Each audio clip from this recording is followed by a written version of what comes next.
নাসিরউদ্দিন পাটোয়ারি বাংলাদেশের রাজনীতিতে একটি উদ্ভট চরিত্র আমরা প্রতিনিয়ত দেখতে পাচ্ছি। বিশেষ করে উনি যত বক্তব্যই দিয়ে থাকেন তত বক্তব্যই ব্যাপকভাবে সমালোচিত হচ্ছেন, কিন্তু সমালোচিত হওয়ার পরেও তিনি আলোচনায় থাকার জন্য এরকম বক্তব্য দিয়ে থাকেন। এটি আমাদের ব্যক্তিগতভাবে সেটি মনে হচ্ছে। দেখুন, গত 3টি জাতীয় নির্বাচনে বাংলাদেশের মানুষ প্রত্যক্ষভাবে কোনো ভোটাধিকার প্রয়োগ করতে পারেনি। বিশেষ করে 2014, 2018 এবং 2024 সালে আমরা যেটি বারবার বলি, এই 3টি জাতীয় নির্বাচনে যদি মানুষ ভোট দিতে পারত তাহলে গণ অভ্যুত্থানের প্রেক্ষাপটই আসলে তৈরি হতো না। সুতরাং গণ অভ্যুত্থানের যে স্পিড সেটি হচ্ছেই একটি জনগণের সরকার প্রতিষ্ঠা করতে হবে। অন্তত এই অন্তর্বর্তীকালীন সরকারের এই দায়িত্ব রয়েছে। সুতরাং সেই অন্তর্বর্তীকালীন সরকারের পৃষ্ঠপোষকতায় থেকে তাদের আর্থিক সহযোগিতা নিয়ে যেই নতুন রাজনৈতিক দল গঠিত হয়েছে, আমরা সেই রাজনৈতিক দলের একজন শীর্ষ নেতা যে বক্তব্য সেটি গণতান্ত্রিক আচরণের পরিপন্থী বলে আমরা মনে করি। কারণ কে কয়টি আসন পাবে এটি আসলে নির্ধারণ করবে এই দেশের জনগণ, এবং জনগণের ভোটাধিকারের মাধ্যমে সেটি নিশ্চিত হবে।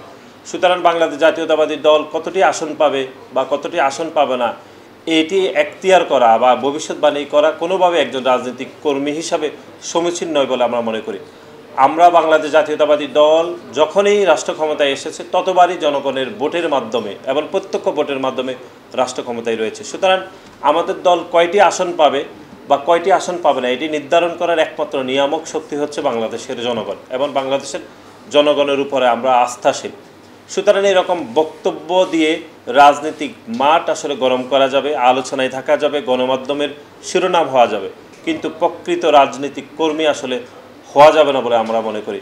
এবং নাসিরউদ্দিন পাটোয়ারির জন্মস্থান চাঁদপুর আমরা জানি, এবং আমরা ওনাকে আহ্বান জানাবো যে আপনি আপনার চাঁদপুরের যে জন্মস্থান সেখানে গিয়ে আপনি জনসংযোগ করুন, মানুষের মতামত নেন। দেখুন মানুষ আসলে কি বলে, আপনাকে নির্বাচনে দেখতে চায় কিনা বা তাদের জনপ্রতিনিধি করতে চায় কিনা সেগুলো আপনি করুন।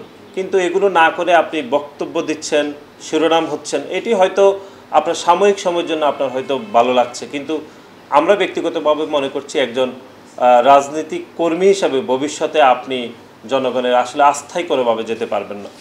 সুতরাং এরকম বক্তব্য আমরা ঘৃণাভরে প্রত্যাখ্যান শুধু করছি না, বরং এরকম অযাচিত বক্তব্যে তার রাজনীতির যেই ভবিষ্যৎ সেটি বরং হুমকির মুখে পড়বে বলে আমরা মনে করি।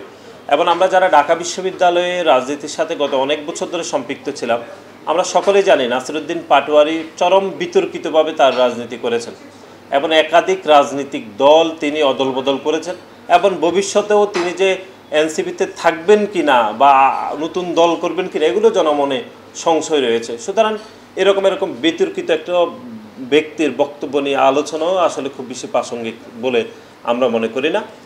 আমরা যেটা স্পষ্টভাবে মনে করি যে একটি দল জনপ্রিয় নাকি জনপ্রিয় নয় এটি নির্ধারণ করে আসলে একমাত্র নিয়ামক হচ্ছে জাতীয় সংসদ নির্বাচন। একটি জনগণের সাথে একটি রাজনৈতিক দলের সেতুবন্ধন হচ্ছে নির্বাচন। নির্বাচন ব্যতীত আপনি কোনোভাবে জাজমেন্ট করতে পারবেন না যে আপনি জনপ্রিয় নাকি জনপ্রিয় না।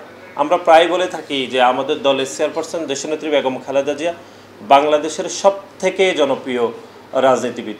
এর বিপরীতে আমরা যে বক্তব্যগুলো দিয়ে থাকি সেটি হচ্ছে আমাদের দেশনেত্রী বেগম খালেদা জিয়া বাংলাদেশের যতবার নির্বাচনে তিনি অংশগ্রহণ করেছেন ততবারই তিনি লক্ষ লক্ষ ভোটে প্রতিদ্বন্দ্বী প্রার্থী থেকে তিনি বেশি ভোট পেয়ে জয়লাভ করেছেন।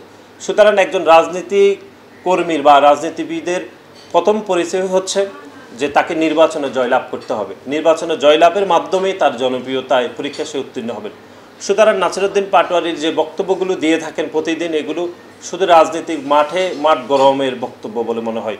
অতীতে আপনারা দেখেছেন যে আওয়ামী লীগের সাধারণ সম্পাদক ওবায়দুল কাদের, আওয়ামী লীগের আরেকজন নেতা ছিলেন হাসান মাহমুদ, উনি এরকম বক্তব্য দিয়ে থাকতেন, সবসময় আলোচনায় থাকতেন, কিন্তু মানুষজন ওনার বক্তব্য নিয়ে হাসাহাসি করতেন।